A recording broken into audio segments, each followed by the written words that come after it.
Isso é de Deus. Essa é uma frase muito comum em nossos dias. Por quantas vezes fazemos declaração e defendemos bandeira de algo que, na verdade, nem sabemos o seu real significado? Infelizmente, muitos falam sem ter fundamento, defendem teses que não conhecem, vivendo de fragmentos de sermões e estudos, dizendo ser de Deus algo que, na verdade, pode ser fruto do seu ego e da sua ignorância. O autor de Provérbios nos encoraja a refletir seriamente antes de declararmos que algo pertence a Deus, antes de declararmos que algo provém dele. Provérbios 20, 25 diz assim: laço é para o homem dizer precipitadamente, é santo, e só refletir depois de fazer o voto. Analisando essa passagem, podemos entender de uma forma simples e objetiva a nossa responsabilidade. Precisamos saber o que estamos ministrando a nós e aos nossos semelhantes. Por quantas e quantas vezes, irmãos, declaramos isso é de Deus, isso é bênção, sem ter entendimento real sobre o assunto? Ou quando também declaramos isso não é de Deus, isso é do diabo. E infelizmente tomamos essas decisões levando em consideração alguns princípios que foram estabelecidos segundo algumas citações, alguns debates, alguns fragmentos de estudos, alguns sermões, enfim. No livro de Atos dos Apóstolos, no capítulo 17, nós vemos um povo da cidade de Bereia que, ao ouvir tudo que Paulo e Silas ministravam, eles minuciosamente examinavam tudo que ouviam para saber se tais ensinos estavam de acordo com as Escrituras. Em Atos, capítulo 17, no verso 10 ao 11, diz assim: e logo, durante a noite, os irmãos enviaram Paulo e Silas para Bereia. Ali chegados, dirigiram-se à sinagoga dos judeus. Ora, estes de Bereia eram mais nobres que os de Tessalônica, pois receberam a palavra com toda avidez, examinando as Escrituras todos os dias para ver se as coisas eram de fato assim. Olha que maravilhosa lição aprendemos com esses irmãos. Martim Lutero faz uma citação que diz assim: qualquer ensinamento que não se enquadre nas Escrituras deve ser rejeitado, mesmo que faça chover milagre todos os dias. Vivemos em uma geração, irmãos, onde tudo precisa ser rápido, onde se nós entramos no mercado e a fila está grande, nós ficamos chateados.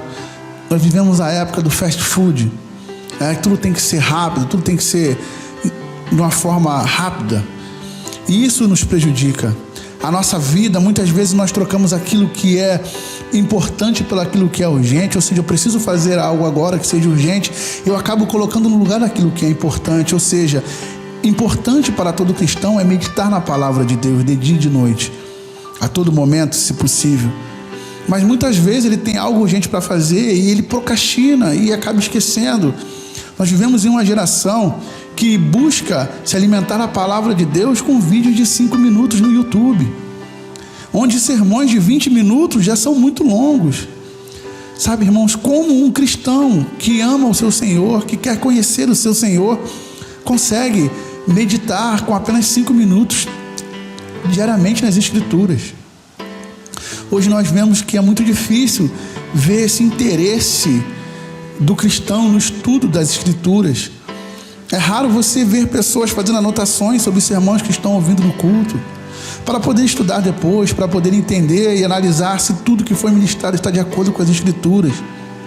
Vivemos em um tempo das frases de efeito, e o pior é que muitas dessas frases são retiradas da Bíblia, onde Deus muitas vezes diz, dentro de um contexto, uma repreensão, e aquela pessoa está utilizando aquela frase para outra finalidade. Então eu quero trazer, irmão, para finalizar essa mensagem, uma reflexão sobre a nossa vida, para edificação da nossa fé.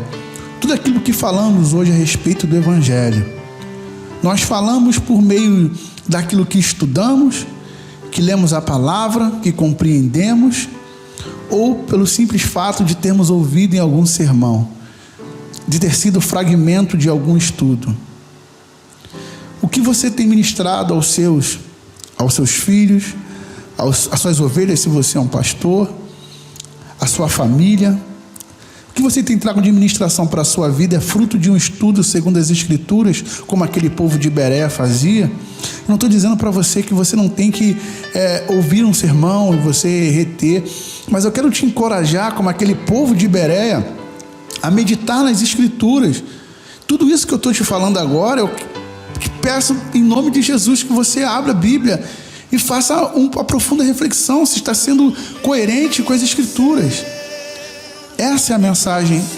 Tudo que nós temos ministrado é fruto de um conhecimento de Deus, de um estudo, de uma meditação, ou é frases de efeito, ou é fragmentos de sermões, fragmentos de estudo.